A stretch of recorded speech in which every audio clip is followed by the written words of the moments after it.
I did a test run because I wanted to make sure it kind of did something before I did it for any guys, and you guys go, well, it looks the same, Dale. Yeah, I know. So I did it the other night, and the hay ground, I left that thing sit in the jar, and I let it sit overnight, and when it got to a certain point, it was still intact in the morning.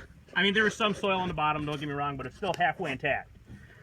So what's going on here? How come this is happening? Okay, so we talked about the pore space. So what it is the more and more times that we basically monoculture the soil, right? We're doing corn, soybeans, we're just throwing in, we're hitting it with the tillage practice. We're basically, every time we do that, we're compacting that soil, we're kind of beating it up on it, right? We're breaking down those pores. That's every time we're doing that, we're breaking it down. So there's glumalin in there is what it is, and that's kind of what holds the stuff together. And every time we're tilling it, we're breaking that apart, okay? So we're losing our texture.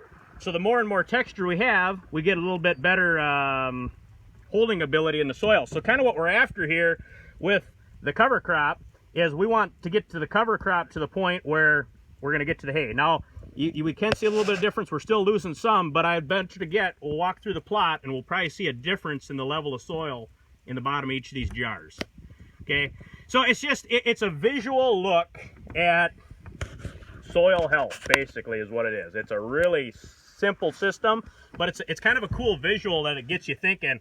I know the first time I thought it, I thought, wow, I kind of want my soil to get to the point where it's not breaking down as much, because what's it doing when it's not breaking down like that? We get such high water movement. What's happening? Well, we're going to probably keep our fertility intact a little bit longer too, right? So you guys ever notice plowing up hay ground?